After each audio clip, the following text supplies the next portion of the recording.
कितना छौड़ा तोरा पाछू के भटकै छ तो टोली के दुनू आइटम के तोरा ढोरी तलक लटकै छ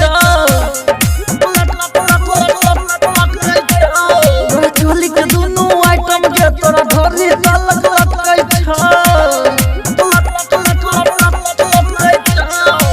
music by DJ Mithu Raja Parsoni presented by Chand Recording Studio Bheja Road Barsam।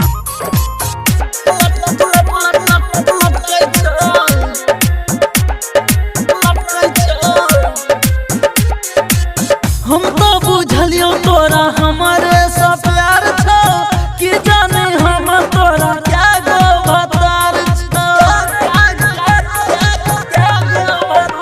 हे गे हम तो बुझलियो तोरा हमारे से प्यार छ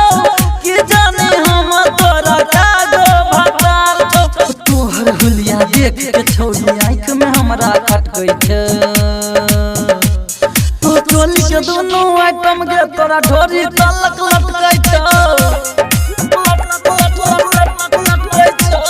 तो टोली के दोनों आइटम के तोरा ढोरी तलक लटकै छ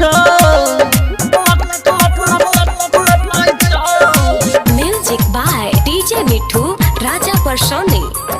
Presented by Chand Recording Studio Bheja Road Barsam।